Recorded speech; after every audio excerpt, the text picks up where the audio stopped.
Hello guys, welcome to the channel. I am Manali Singh and today we are going further with our fourth chapter measurement of national income.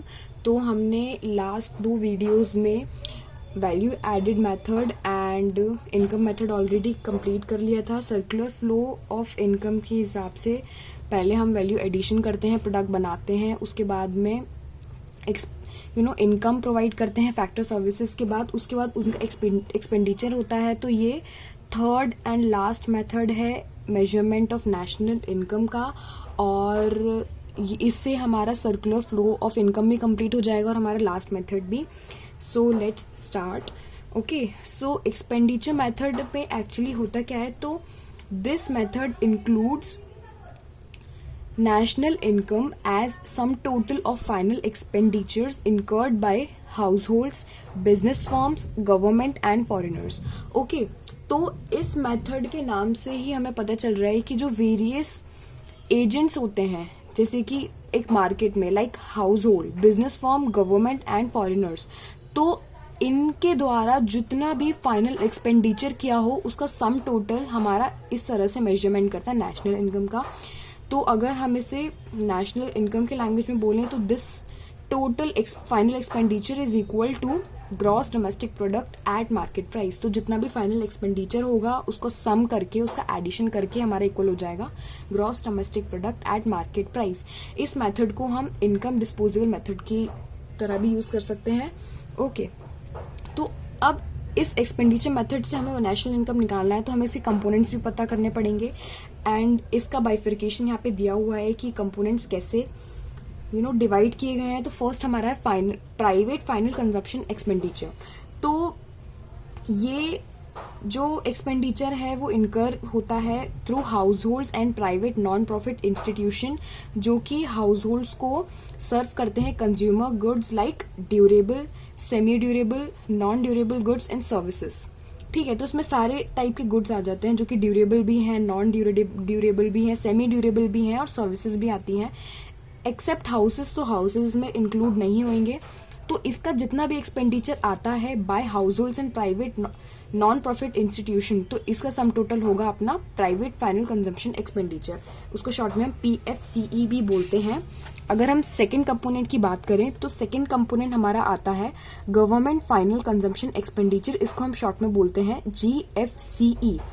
तो ये हमारा वो expenditure होता है जो कि general government इनकर करती है on various administrative services like defence, law and order, education etcetera.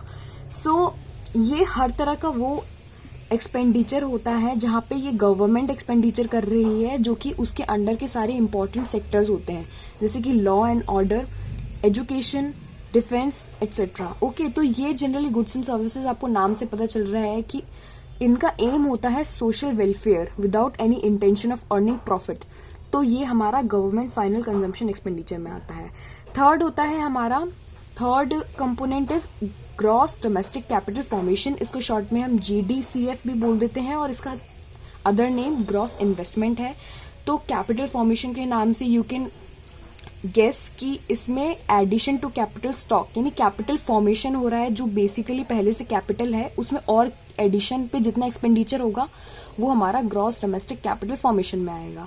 ठीक है, ये रिप्रेजेंट करता है expenditure on acquiring goods for investment by the production units located with in the domestic territory. ठीक है, इसके हम जनरली इसके और दो पार्ट्स हैं, ग्रॉस फिक्स्ड कैपिटल फॉर्मेशन और इन्वेंट्री इन्वेस्टमेंट, यानी कि चेंज इन स्टॉक. तो फिक्स्ड कैपिटल होते हैं जो कि फिक्स्ड असेट्स होते हैं, तो उसका अगर फॉर्मेशन हो रहा है तो वो ग्रॉस फिक्स्ड कैपिटल फॉर्मेशन हो जाएगा. और अगर रॉ मटेरियल के स्टॉक में या फिर फिनिश्ड गुड्स में या फिर सेमी फिनिश्ड गुड्स में चेंज होता है तो उसको हम इन्वेंट्री इन्वेस्टमेंट यानी कि चेंज इन स्टॉक के पार्ट में ले लेते हैं. ठीक है, तो ये हमारा थर्ड कंपोनेंट हो गया. फोर्थ कंपोनेंट है हमारा नेट एक्सपोर्ट्स.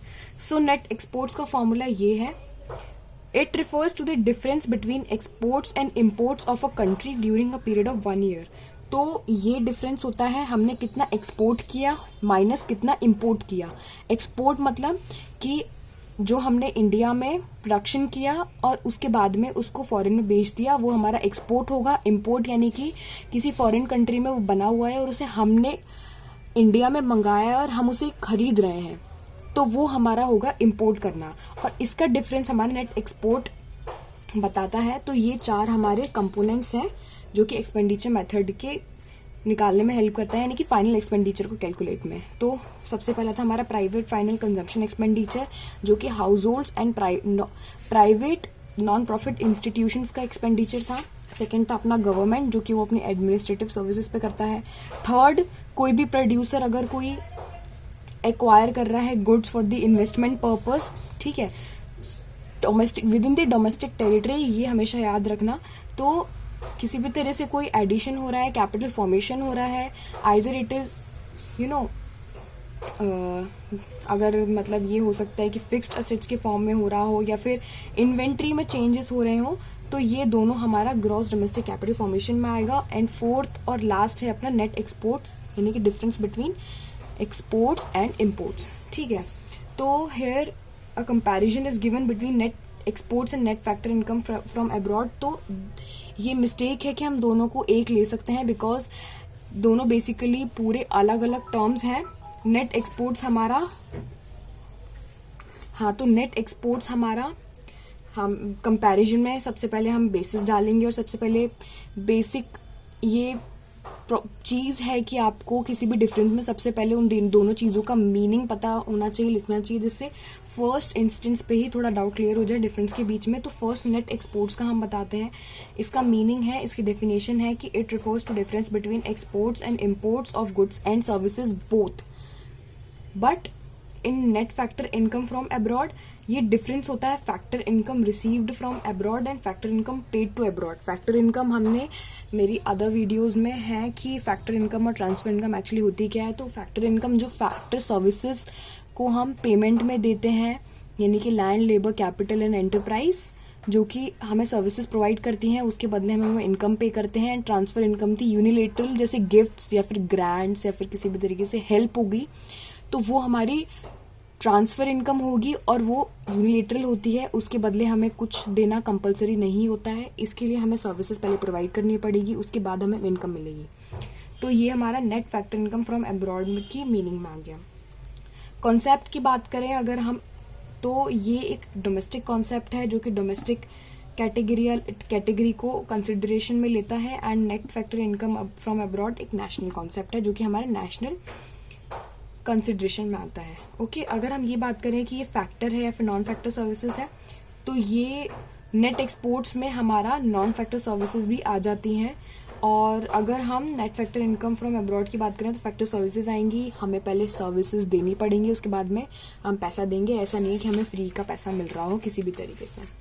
तो ये हमारा डिफरेंस था। अब हम बात करेंगे एक्चुअली में ये स्टेप्स क्या है एक्सपेंडिचर मेथड से नेशनल इनकम निकालने की। तो हमने ऑलरेडी 4 तरह के कंपोनेंट्स पढ़ लिए हैं, ठीक है। The components for private final consumption expenditure, government final consumption expenditure, gross domestic capital formation and net exports. Okay, तो हाँ, यहाँ पे अपना दोनों चीज, ये ग्रॉस फिक्स्ड कैपिटल फॉर्मेशन, हाँ, फिक्स असेट्स आते थे इसमें, और इन्वेंट्री इन्वेस्टमेंट तो हमारा चेंज इन स्टॉक को कंसिडरेशन में था। एक्सपोर्ट इम्पोर्ट मैंने आपको ऑलरेडी बता दिया है। Export is donated by this alphabet X and imports are through M. So now we are going to talk about the steps. So सबसे पहले हमें चारों कंपोनेंट्स को ऐड कर लेना है, private, government, capital formation and net exports. तो हमने स्टार्टिंग ऑफ द वीडियो पढ़ा था कि जो भी हमारा टोटल एक्सपेंडिचर होगा वो इक्वल होगा जीडीपी एमपी के। ओके, तो हम जैसे ही ये सब ऐड करेंगे हमारा जीडीपी एमपी आ जाएगा। अगर हमारे पास जीडीपी एमपी है तो हमें उसको क्या बनाना है, एनएनपी एफसी, ठीक है। तो ग्रॉस से नेट जाने के लिए हमें क्या करना पड़ेगा, डेप्रिसिएशन माइनस करना पड़ेगा। डोमेस्टिक से नेशनल जा रहे हैं अगर हम, तो हम क्या करेंगे, नेट इनडायरेक्ट टैक्सेस माइनस करेंगे। और हमें मार्केट प्राइस से फैक्टर कॉस्ट की, हाँ सॉरी, अगर आपको मार्केट प्राइस से फैक्टर कॉस्ट की तरफ जाना है तो आपको नेट इनडायरेक्ट टैक्सेस माइनस करने पड़ेंगे, एंड अगर आपको डोमेस्टिक से नेशनल पे जाना है तो net factor income from abroad हमें प्लस करना पड़ेगा। ओके, तो ये हमारे स्टेप्स थे। अब हम बात करते हैं ये कैलकुलेट, मैं लास्ट वीडियो में बताऊंगी कि तीनों स्टेप्स से कैसे क्वेश्चन सॉल्व करते हैं, तो उसमें आपको बिल्कुल क्लियर हो जाएगा। अभी हमने स्टेप्स की बात करी थी, अब हम बात करेंगे हमें क्या क्या प्रिकॉशन लेना पड़ता है एक्सपेंडिचर मेथड से नेशनल इनकम को निकालने के लिए।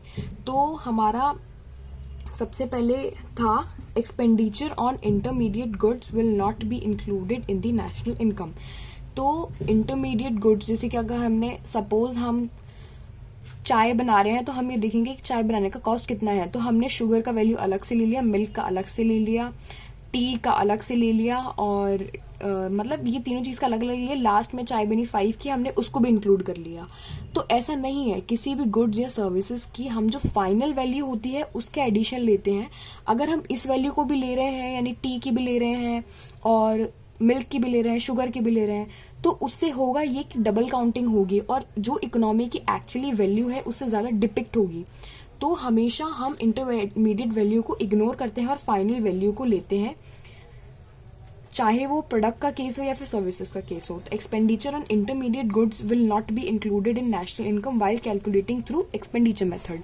अगर हम सेकेंड पॉइंट की बात करें तो transfer payments are not included. Okay, तो ये अगर हमने पहले भी मतलब बात करी है इस चीज के बारे में कि जहां पे कोई सर्विस प्रोवाइड करी जा रही हो और उसके बदले में हमें अर्नड इनकम मिल रही है तो हम उसी को नेशनल इनकम में इंक्लूड करेंगे। अगर हमें किसी भी तरीके से कोई गिफ्ट या ग्रांट में या फिर हेल्प की तरह कोई भी इनकम मिल रही है तो हम किसी भी तरह से इसे इंक्लूड नहीं करेंगे, क्योंकि ये हमारी किसी भी तरीके से प्रोडक्टिव एक्टिविटी से लिंक्ड नहीं है और कोई भी वैल्यू एडिशन नहीं हो रहा है। तो हम ट्रांसफर पेमेंट्स या फिर ट्रांसफर पेमेंट्स, क्योंकि हम यहाँ पे एक्सपेंडिचर मेथड की बात कर रहे हैं तो हम पेमेंट्स की बात करेंगे, तो ट्रांसफर पेमेंट्स इंक्लूड नहीं होंगे। ऑल्सो हमने बाकी इससे पहले हमने जो 2 मेथड पढ़े हैं उसमें भी ये पॉइंट पढ़े थे और अगेन ही रिपीट हो रहा है कि जो हम सेकेंड हैंड गुड्स ले रहे हैं उनमें अगर हमने कोई एक्सपेंडिचर किया है तो हम उसे किसी भी तरीके से इंक्लूड नहीं करेंगे। पर however any commission or brokerage on such goods is included as it is a payment made for productive services।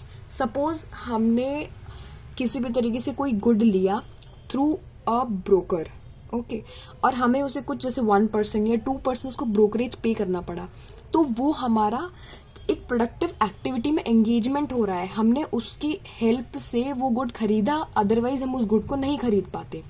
तो वो हमारा प्रोडक्टिव एक्टिविटी से लिंक्ड है, इसीलिए हम उस ब्रोकरेज को या फिर कमीशन को अपने एक्सपेंडिचर मेथड में इंक्लूड कर सकते हैं। लेकिन अगर हम सेकेंड हैंड गुड है तो उसके हम परचेज या उसके एक्सपेंडिचर को इंक्लूड नहीं करेंगे।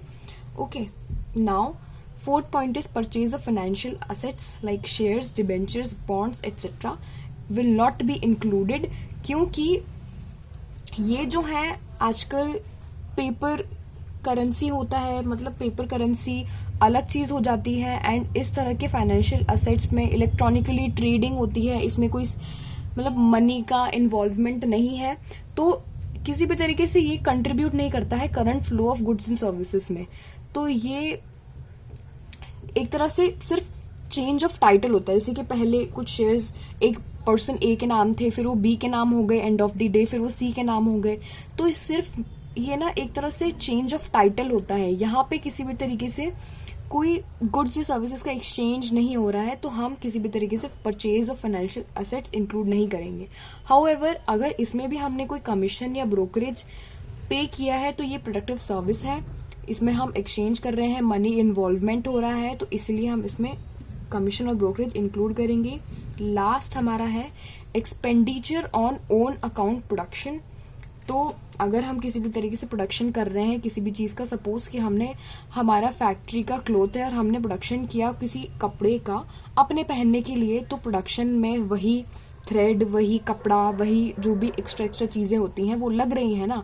तो इस वजह से अगर हमने कोई सेल्फ कंजम्पशन के लिए कोई प्रोडक्शन किया हो या फिर हमने किसी घर में रह रहे हो तो हमें उसका रेंट पे नहीं कर रहा हो, हम ओनर हैं, पर हम वो सारी प्लेजर ले रहे हैं, वो सारी सर्विसेज ले रहे हैं बिना रेंट दिए, तो इसलिए हमें उसकी imputed value of owner occupied houses general government से अगर हम कोई फ्री सर्विस ले रहे हो या फिर private non profit making institution से किसी भी तरीके से कोई सर्विस ले रहे हो, तो ये हमारी इंक्लूड होंगे नेशनल इनकम में, क्योंकि ये सब प्रोडक्टिव सर्विसेज हैं। किसी भी तरीके से ऐसा नहीं है कि इसमें इन्वॉल्वमेंट नहीं है, सारे इन्वॉल्वमेंट हो रहे हैं, हमारा गुड्स बन रहा है जो हम पहन रहे हैं, एक घर में रह रहे हैं, तो इस वजह से expenditure on own account of production is included in national income. तो क्या 5 चीजें थी? सबसे पहले इंटरमीडिएट गुड्स की वैल्यू इंक्लूड नहीं होगी, ट्रांसफर पेमेंट इंक्लूड नहीं होंगे जो कि यूनिलेटरल होते हैं जिसमें कोई फैक्टर सर्विसेज नहीं होती। Third, purchase of second hand goods नहीं होंगे, लेकिन अगर किसी भी तरीके से ऐसे कुछ परचेज में कोई कमीशन या ब्रोकरेज पे किया गया हो तो हम उसको उस वैल्यू को इंक्लूड कर सकते हैं।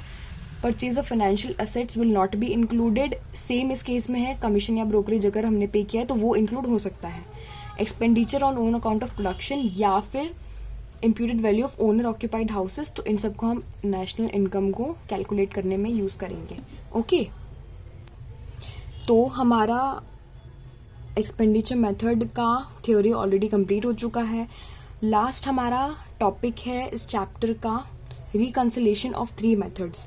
सो तीनों मेथड हमने ऑलरेडी आपको पढ़ा दिए हैं, for value added method, income method and expenditure method. ठीक है, अब ये मेथड की वो क्या है, मतलब कि सम काइंड ऑफ फैक्ट्स कि जो भी तीनों मेथड है वो सेम फिजिकल आउटपुट से हम वैल्यू निकालते हैं उसकी, तो हमारी जो नेशनल इनकम आएगी तीनों मेथड से वो सेम आएगी।